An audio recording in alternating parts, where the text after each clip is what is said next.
Hey everyone, Kevin here today. We are at the Aceable office again for this draw. Seth is out of town. I don't know where Seth is. Do you know where Seth is?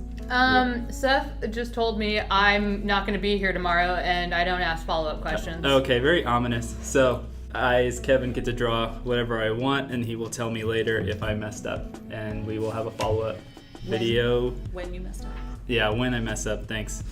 Speaking of, we have various other people here in the Aceable office. Oh. We got Desiree. Hello. Daniel. What's up? He's drawing some graffiti today, wild style.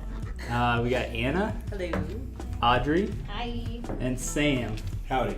There you go. Cool. Today, I'm going to try to knock out page 5. Well, it's 6 panels, but we always end up adding more panels. So we'll see how that goes. It's going to be the reveal, more detailed work entering the Flea market. Usually this is pretty tough for me because I asked Seth what was in his head for camera angles. So I will just guess. And the people here will tell me if it's a bad camera angle. When? Yeah, when. Anna, you're really mean today. Speaking of... Kevin's drawing a frame of some kind. I am drawing a frame. This is a good frame. So basically what happened last time was we were on page 4 and we ended up moving 2 of the shots over to page 4. So you can kind of see here that we end with an establishing wide shot of the flea market. So we're trying to recreate this like feeling of like a 400 vendor flea market. Yeah. Did you try that pickle at that flea market?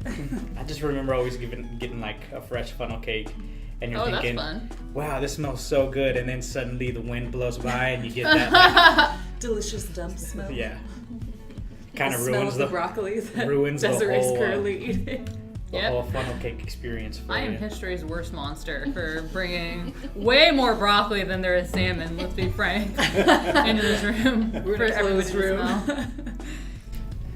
I went to, when I was a kid, in Long Island, there was this flea market. Where? Long Island. Long Island. One more time, please. Long Island. Woodbury, Long Island. There was this flea market that was like this really magical place when I was a kid because there was like toys and like my friend got like a Game Gear and there's like video games and like everything you could ever want at this flea market.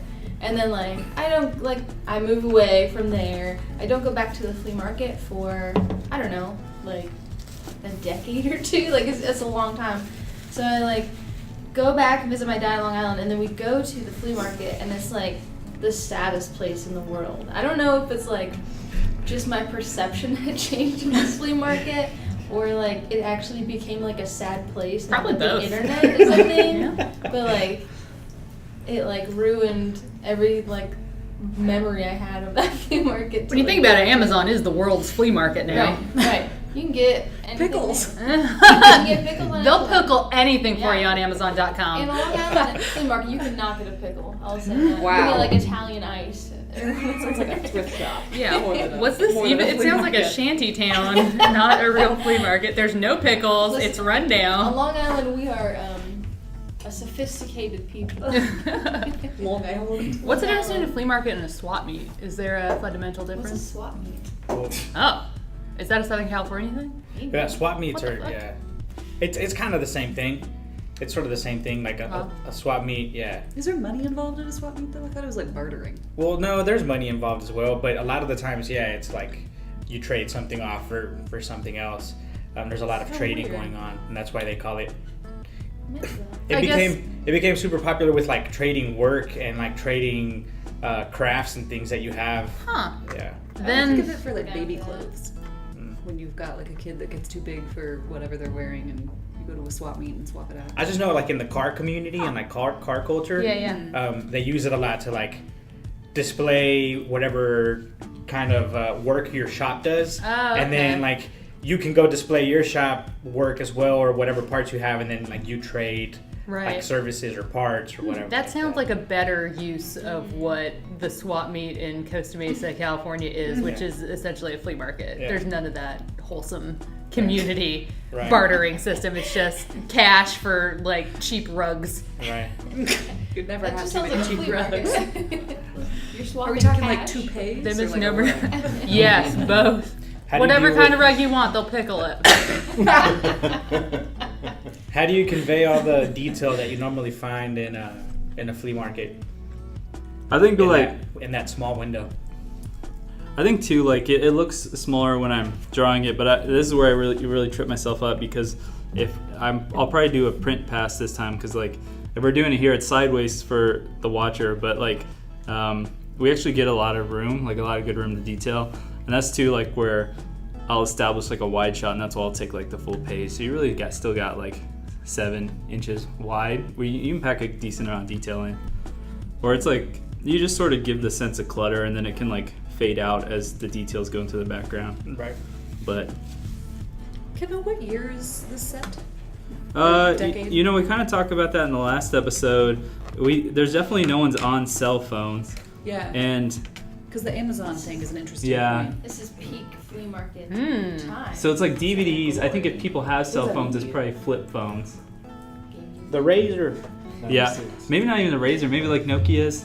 So we're talking like 90s. Yeah, I think in our Oh man, they were That was the strong. peak flea market time. maybe it's a writer artist cop out, but that's definitely like then Seth and I can just pull from our own nostalgia and just mirror this kid's timeline to like our childhood. Can you put somebody in a mullet?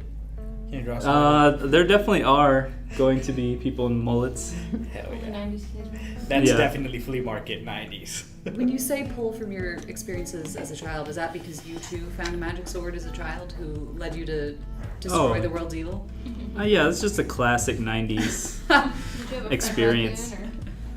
raccoon, I had a lot of cats, and we had coyotes hang around our house a lot, so we had that going for us. Did any of them ever rise from the dead and attack you? Only like a few times. Did that happen to you? That didn't happen to you? That's why coyotes are such a threat. Rising from the dead? Southern California is a different place. I guess so. It's funny that you say like at this point, technology is so pervasive in our everyday lives that like a lot of problems or like conflicts in TV shows pre-cell phone could have been solved with cell phones, right? So like a lot of Seinfeld episodes where like it's a minor inconvenience, any of it could have been solved with cell phones. Which is why we're sort of seeing a turn back with like the Stranger Things and like that era, like turning back to a time before cell phones, because like it allows the story. There's like the unknown element. There's nothing unknown anymore, and so like you ever like watch a modern sitcom or movie where it's a problem that could very easily be solved with the cell phone, and it's the same thing every time where it's like, man, I can't get a signal, or oh no, my phone's getting like it's it's so trite now, but it was like a crutch that writers had to use, and you know, and you can only use it up to a certain point, and now it's at the point where it's just like, well, fuck it, we'll set it in the 80s and like completely bypass this entire problem, which it's going to be something to reckon with like going forward as technology becomes more ubiquitous. Right. Anyway, you could consider that, Kev. Very true. Then again, I guess people who live in a trailer park don't have like whatever Oculus Rifts or something, so maybe they do still use like technology from the 80s just due to poverty. I think it should, at the final issue, it should zoom out and it's actually like 1647. Uh-huh. And he's just in like a weird time blip that had a trailer park, even though it was like King Reginald the Ninth or something of the Ottoman Empire. It was Earth all along. Those are what? It was Earth all along. The monkey movie. You know the monkey movie? Jim kneels down in the Planet of the sand as he sees Statue of Liberty. Wait, were you talking about Planet of the Apes? Yeah. Oh, the monkey movie. They have that monkey Were movie. you talking about Dunstan checks? You know, the seminal monkey movie.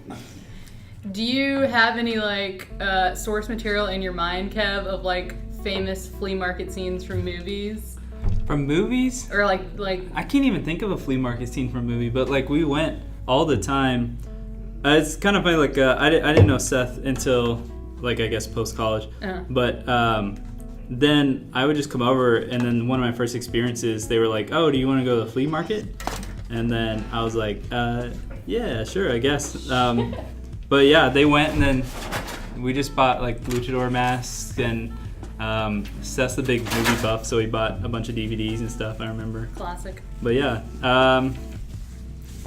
yeah, I don't know. I can't remember too much. I mean, I know I went as a kid. I Have can't. y'all ever been to the Austin Citywide Garage Sale? Which appears to be 90% disembodied dolls' heads. That is not a joke. That is an accurate summation of the things that they sell. I really want to go now. It is actually very fun, but it's just like, where did everybody get these dolls? Why are they all trying to sell them at the same place? Sounds like performance art, really. It's odd. And they'll have them dressed up or in like scenes, I guess, to try and better advertise, like, look at this weird doll that I have. It's at a small cafe that I built out of aluminum foil. But it's really weird. And we should go. $10, please. Yeah, yes, exactly. It looks like something's on fire. Oh no, that's a. So I'm not really showing it, but kind of the vibe of this. I'm drawing, sort of someone Jim visits often at the flea market. We're trying to get the vibe that like Jim's here all the time. So off to the side, I'm kind of referencing classic Simpsons comic book guy. But Seth actually described him as Murs the rapper. And so I've listened to Murs, but like Seth is deep on hip hop knowledge. So I'm doing I got some face references, and I'll add some photos in of Murs, but with the body of a Simpsons comic book guy. What a specific reference. That is You specific. know, did y'all ever watch that Comedy Central show, like Meet the Geeks or whatever? And these like super knowledgeable people would just like come on stage like these godlike figures, and these like regular people were trying to like beat them. I feel like Seth belongs on that show. Yes. Yeah. Yes. True. He knows like everything right. Well, Good at trivia. it's super helpful too, because like it's a great shortcut when I'm asking him like, in your mind, like what does this person look like? Because I'm trying to understand, get into his head what it is, so he'll just tell me it's like this person, so I can pull references. It just really helps speed up the process for sure. I'm amazed that as he was writing it, he because I write too, and I would never think to like describe a character with an you're basically casting it in your mind as you're writing, which is like so remarkable to me that Seth was doing that. Yeah, and I guess like I'm looking for a Murs type. I guess in the real world you don't maybe get that benefit because you gotta. Yeah, you can invent people here. Yeah, because we can just invent or like pull references and that kind of thing. Jim's mom from the beginning was based off, is it Jamie Lee Presley? I think. From My Name is Earl. Yeah. Also a Trailer Parky show. Yeah. Anna, who's in the room, is the teacher in issue 1. Thank you. We just stole her likeness. You should download this recording and take it to your attorney for litigation purposes. I expect to get paid. She already approved. The release has been signed. This is a dumb fun fact, but the character of Tyrion in Game of Thrones, when George R.R. Martin was writing it, based it off of Peter Dinklage. No. Yeah. And then like years later they made the show. But when he was writing the character, he was imagining like a 20 years ago Peter Dinklage. What year was Was it that? 70 something or other? Peter Dinklage was like a public figure back It was then? later than that. But it's something like Yeah. that. Peter Dinklage is eternal. Oh yeah, he is immortal. I don't know if that Immortal, was referenced earlier. I remember him from the movie Elf. Oh yes, Oh, the bad It's a guy. big role for him. Call me Elf one more time. Hey Sam, what were flea markets like in Kentucky? Well, have you ever heard of butterfly knife? You know what that is? Yeah. So like butterfly knife, throwing stars. I do remember that from West Virginia flea markets. Yes. Yeah. You Those really were need to. big. Kevin has a whole table of that.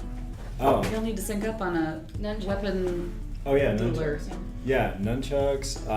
A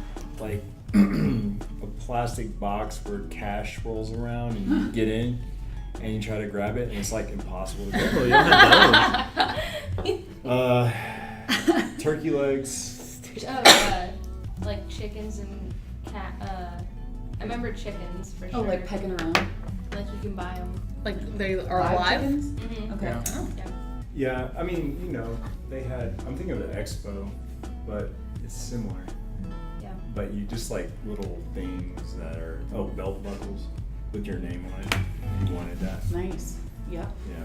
I do want that. Anna would be easy to get. I think Sam's easy. I don't know. Maybe Desiree. know. They would have to custom make yours. When you go to Desiree. like aquariums or zoos, you know how they have keychains that Oh, already yeah. have the names printed I've out? never seen one. I don't No. even see mine. I see Really? Aubrey. Wow. Yes. Huh. Pretty fucked up. Yeah. I see Daniel. My son is also named Bort. They have Daniel there? Someday I'm gonna find one that has Kelby, and I'm gonna be delighted. And I'm gonna buy it. That's how they get you. Yes, it is. Bort? My son's name is The Bort. license plate companies that make exclusively obscure names clean up because people are like, they have that like, this is what it's like when doves cry moment, and My name is Michaela yeah, with 5 Q's. exactly. And then they'll pay. Let's see. I'll come back to this one. I might change my mind on like, I like the idea of giving new characters even if they're temporary, like very large panels. Yeah. But Is that Merz the rapper? the essence of Is that Gandalf?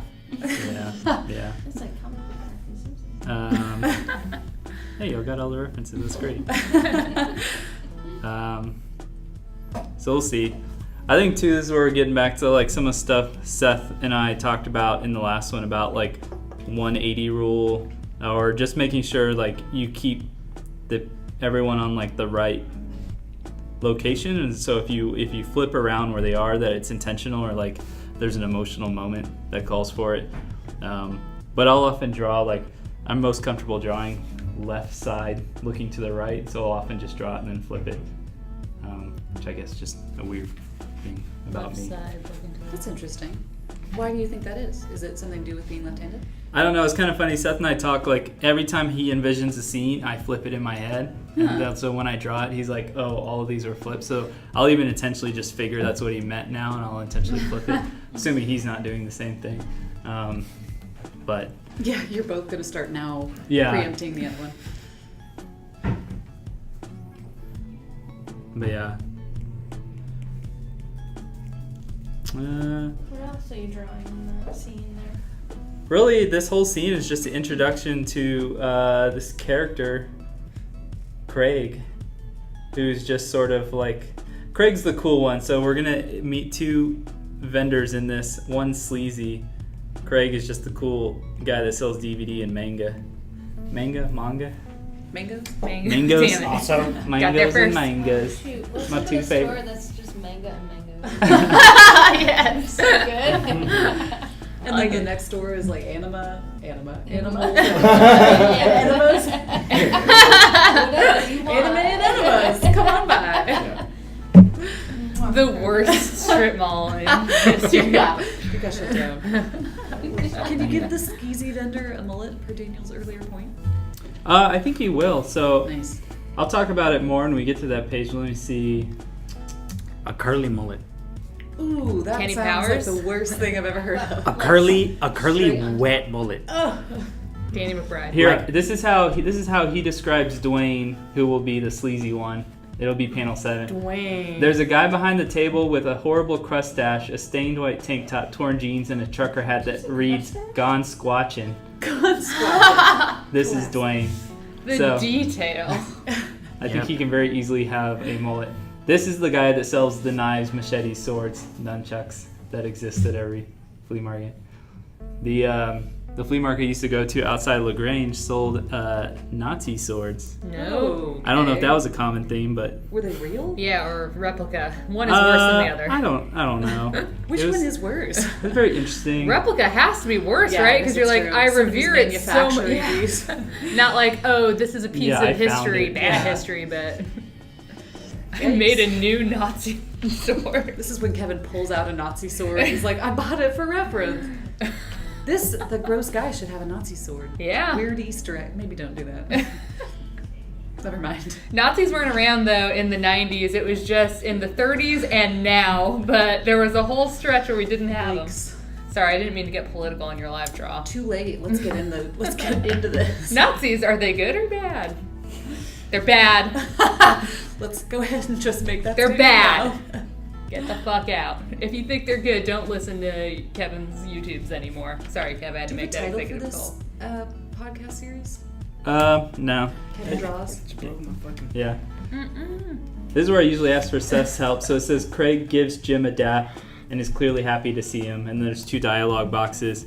And then I'm always stuck in my head of like where the camera should be for like a dap. I feel like I try to settle too much on just like the camera's out and everything's flat, maybe because that's easiest to draw. And so, I don't know. Now I just... Could you... Oh, you should reference the famous, like, the meme of Arnold Schwarzenegger and that other guy clasping hands Oh, from yeah. Predator, and just zoom in on that, and then you're also making a meme reference. Timely. There is that option. There are no bad ideas. You invited me here. I think too when I draw these, maybe because I'm drawing at such a smaller size, I always assume I need way more space than I need, and so that's why this time the main failure I feel like I did on the last issue was not get a chance to print it out and just like really look at if it's making sense, like spatially. So that's what I'll try to do this time. Just do a printout and then compare.